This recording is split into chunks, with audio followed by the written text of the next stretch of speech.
tuntas bersama terkait Netflix. Diblokir Telkom, diburu Kemenku, dan dirangkul Kemendikbud.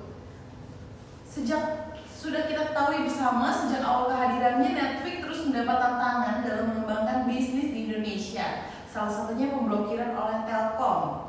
Nah, pada September 2019 lalu muncul wacana dari Kementerian Keuangan tentang peraturan pemerintah untuk memungut pajak pertambahan nilai atas transaksi barang atau jasa sekalipun penjual tidak memiliki kantor perwakilan di Indonesia. Bagaimana pendapat Ibu Erlin terkait perusahaan Netflix yang perusahaannya sendiri tidak ada di Indonesia namun transaksi digitalnya meningkat pada saat pandemi ini?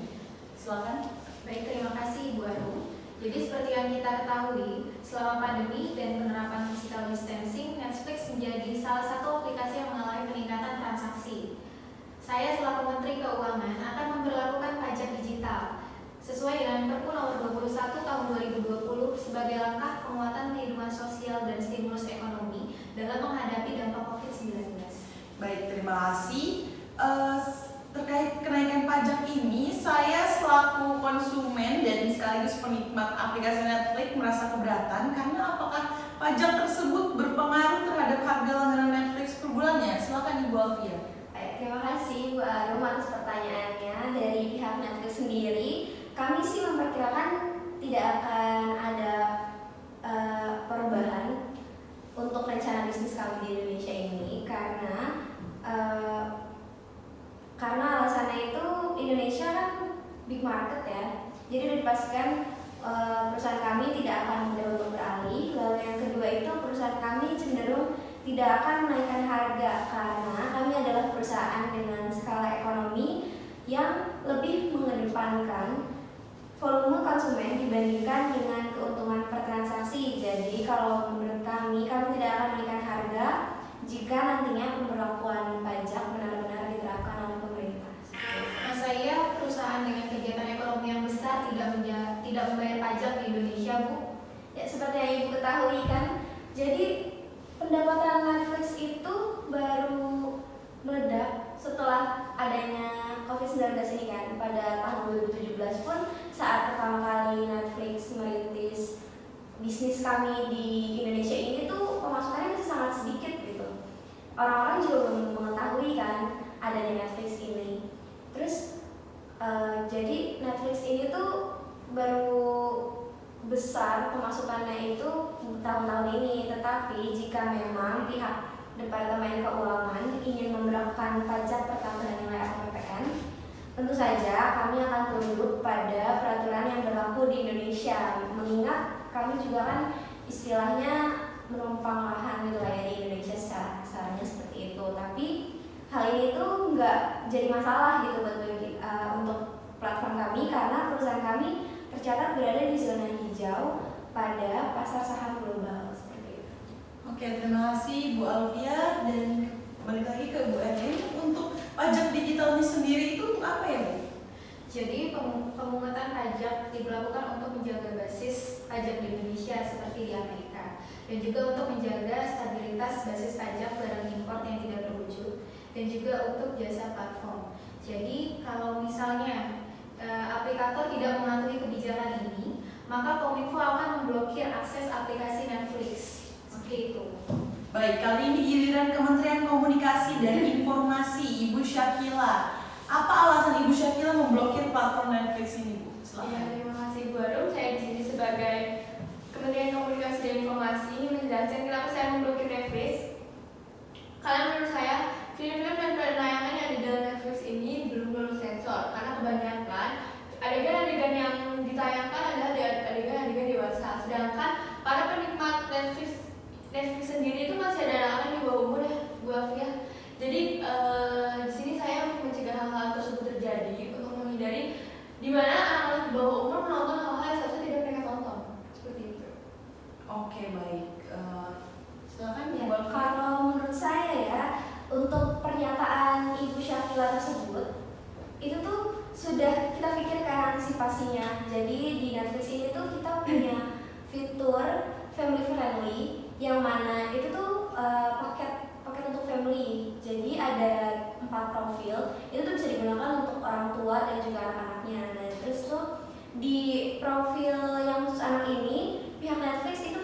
menampilkan tampilan-tampilan yang unik dan menarik yang tentu saja pengaturannya itu diaplikasikan untuk menyesuaikan kontrol bagi anak di bawah umur. Jadi ratingnya itu yang memang tontonan yang di bawah bimbingan orang tua seperti itu. Selain itu antar profil ini dilengkapi oleh fitur PIN yang mana anak-anak di bawah umur itu tidak akan bisa menyusup ke profil orang tuanya apabila tidak mengetahui PIN-nya tersebut. Jadi ya sudah, mereka tetap berada pada profilnya dan juga menonton pada tontonan yang seharusnya. Saya potong ya, berarti ya.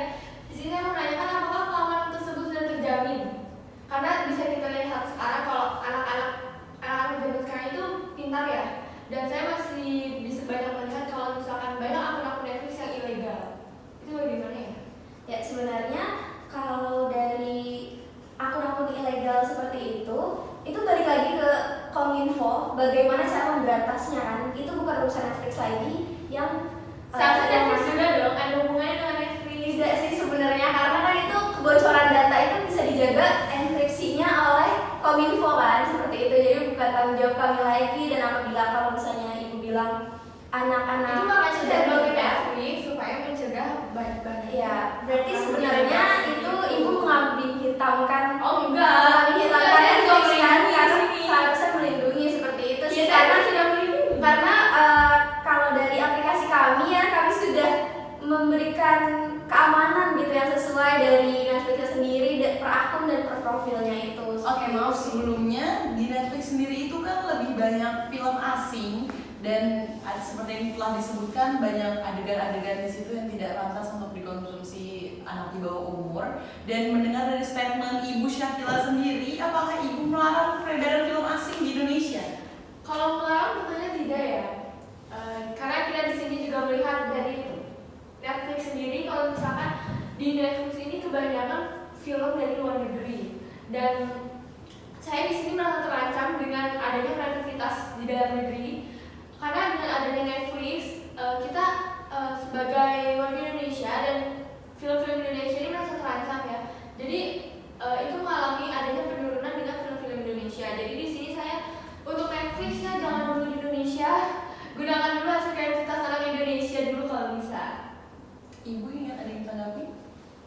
Dibandingkan untuk menolak Netflix berada pada Indonesia, kalau menurut saya lebih baiknya itu untuk berkolaborasi. Jadi aplikasi-aplikasi seperti Netflix yang buatan Indonesia itu seharusnya lebih bisa kolaborasi dengan Netflix. Jadi kan kalau Netflix itu kan cakupannya mendunia gitu ya. Jadi karya-karya Indonesia pun bisa dinikmati untuk masyarakat dunia. Tapi saya belum lihat karya-karya Indonesia yang ada ditayangkan di Netflix. Ya, jadi kalau misalnya ibu belum melihat, sebaiknya ibu melihat dulu seperti itu. Oke, baik, terima kasih. Oke, kendati dijegal sana sini, Netflix justru mendapat dukungan dari Kementerian Pendidikan dan Kebudayaan Republik Indonesia sendiri. Ibu Nabila, mengapa malah Anda justru ingin bekerja sama dengan Netflix? Menarik sekali.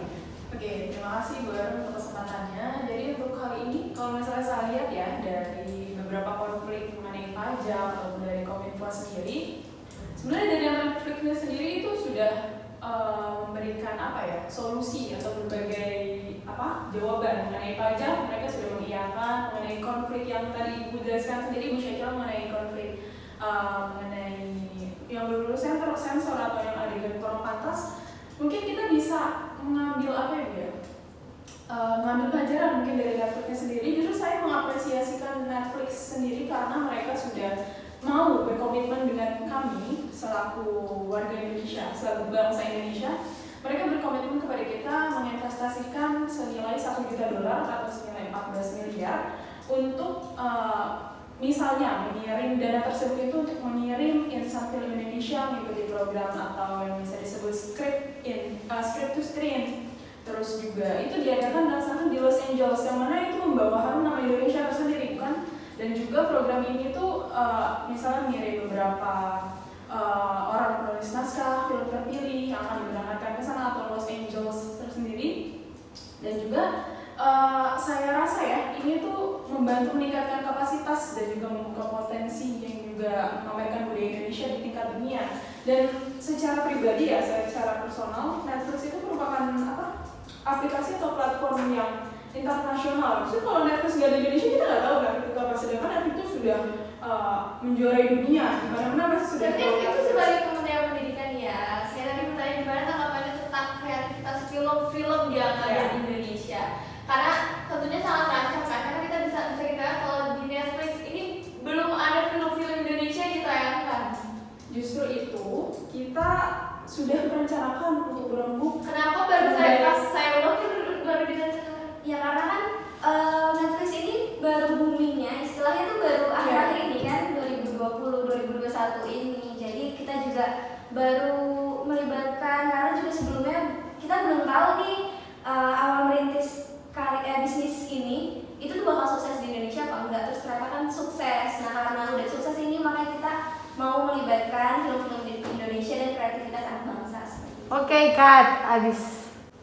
Baik, selesai sudah perkara kita pada malam hari ini. Jadi bagaimana keputusannya? Apakah Netflix akan tetap diblokir atau tidak? Kemungkinan ya, asalkan dari pihak Netflix sendiri ini mengedarkan film karya original seni Indonesia dengan hak cipta yang dimiliki akan memberikan manfaat yang lebih besar bagi film-film Indonesia. Baik, terima kasih. Akhirnya Netflix tidak jadi diblokir dan setuju untuk membayar pajak dan melibatkan kreativitas anak bangsa dan juga menyaring konten yang tidak pantas untuk membantu menampilkan kisah-kisah otentik dari Indonesia yang akan menarik perhatian masyarakat dunia. Jadi Netflix tidak jadi diblokir ya, Bu Syakila ya? Oke, terima kasih karena itu sangat mengurangi hiburan sekali. Baik, selesai sudah perbincangan kita pada malam hari ini. Terima kasih untuk para tamu yang sudah hadir. Sekian dari saya, selamat malam.